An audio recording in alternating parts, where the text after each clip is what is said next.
वहीं Bihar NDA seat पर बंटवारे पर सहमति बन चुकी है और बीते देर रात तक ये चर्चा चली। इसके बाद अब दोनों एनडीए पर सीट बंटवारे पर सहमति बन चुकी है। ये बिहार से, ये एनडीए से बड़ी खबर आपको दे रहे हैं। सीट शेयरिंग पर अब सहमति बन चुकी है। जेडीयू और बीजेपी 101 सीट पर लड़ेगी चुनाव और चिराग पासवान की पार्टी आरएलएम को 29 सीटें पर लड़नी होगी। हम और आरएलएम को मिली है 6 सीटें और 6 सीटें अब हम और आरएलएम लड़ेगी। एनडीए के बड़े और छोटे भाई की फार्मूला अब खत्म होने वाली है, क्योंकि बीजेपी और जेडीयू समान सीटों पर लड़ने वाली है। 101 सीटों पर लड़ने वाली है एनडीए की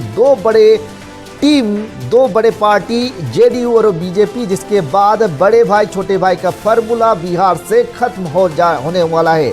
बिहार विधानसभा चुनाव के लिए बीजेपी की अगुवाई वाली राष्ट्रीय जनतांत्रिक गठबंधन यानी कि एनडीए ने आखिरकार सीटों पर बंटवारे का अंतिम मोहर लगा दिया है और इसके मुताबिक मुख्यमंत्री नीतीश कुमार की पार्टी जेडीयू और बीजेपी ने 101 सीट पर चुनाव लड़ेगी, जबकि बाकी बची सीटें अन्य दलों के हिस्से में ले जाएगी। बड़े भाई छोटे भाई का जो फार्मूला था वो राजनीति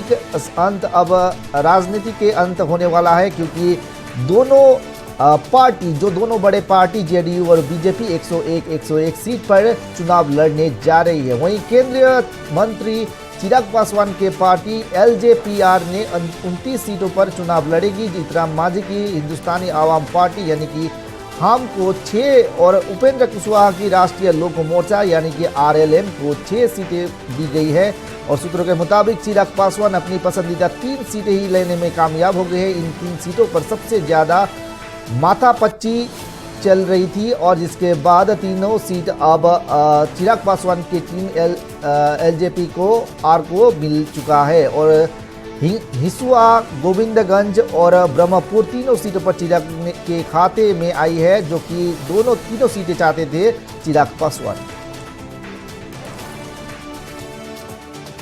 सब लोगों ने ट्वीट कर दिया ना, सब लोगों का बयान भी आ गया। स्वाभाविक हर एक आदमी को लगता है कि हमको और बेटर कुछ मिलता तो अच्छा था, लेकिन फाइनली सब एग्री किया, उसके बाद ही ये फैसला हुआ। शेयरिंग हो गई है महागठबंधन का सीट शेयरिंग अभी भी लोचा। मुकेश सहनी ने कहा है कि दिल्ली जा रहा हूँ, इलाज होगा फिर ठीक हो जाएगा। कैसे देखते हैं? देखिए, हमारा गठबंधन जो है वो विकास के लिए गठबंधन किया है। राज्य में एनडीए की सरकार है और मजबूती से यहाँ विकास का काम हो रहा है। और दूसरी तरफ जो गठबंधन है वो स्वार्थ का गठबंधन है, वो लूट का गठबंधन है।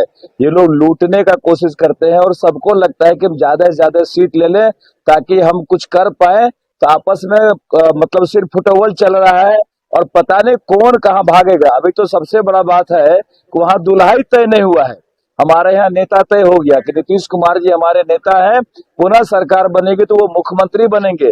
लेकिन दूसरी तरफ मुख्यमंत्री बनने के बहुत सारे कैंडिडेट हैं। कई लोग मुख्यमंत्री मांग रहे हैं, कई मंत्री मांग रहे हैं, कोई डिप्टी सीएम मांग रहे हैं। सरकार का पते नहीं। डिप्टी सीएम और सीएम का कुर्सी चाहिए, मछली है पानी में, कुटिया बांटने के लिए चल दिए हैं। कहीं कुछ नहीं होने वाला है। ये लोग ढाक के 3 पात हैं, जनता इन्हें नकार चुकी है, इसलिए गठबंधन में सिर्फ फुटबॉल चल रहा है। क्या लग रहा है कि आप लोग बिहार में फिर से एक बार सरकार बनाएंगे? हम लोग मजबूती से बिहार में पुनः सरकार बनाएंगे और विकास के नाम पे सरकार बनाएंगे। काम किए हम तो सरकार हमारी बनेगी, इसकी गारंटी है। मुकेश, नीतीश कुमार फिनिश्ड हो गए। 142 पर लड़ लिए बीजेपी 100। अब चुनाव के बाद नीतीश कुमार जी मुख्यमंत्री हो या ना हो, आना तो इधर पड़ेगा, उधर तो मुख्यमंत्री नहीं हो। सर 142 हो गए बीजेपी, 29 को क्या गिनते हैं? हनुमान जी का ना है। और उसके बाद 6 वो उधरे है बीजेपी। तो बीजेपी ने संजय बाबू को जो करना था नीतीश को कर दिए। मुकेश भाई ठीक है सब। कहाँ जदयू विलय की ओर है क्या? जदयू का विलय करेगा? जदयू बेचारा उधर जदयू को खत्म करेगा तो हम लोग स्वागत करेंगे।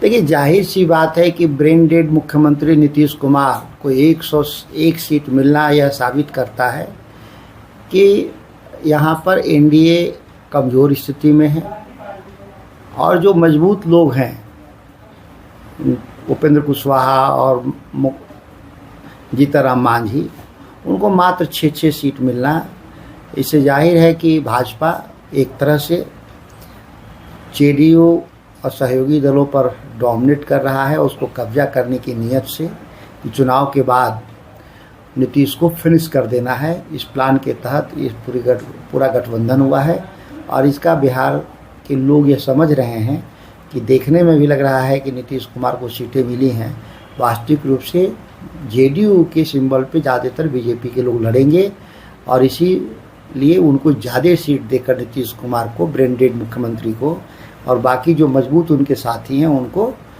एक तरह से 0 पर 6 सीट मतलब कुछ नहीं होता दोनों को।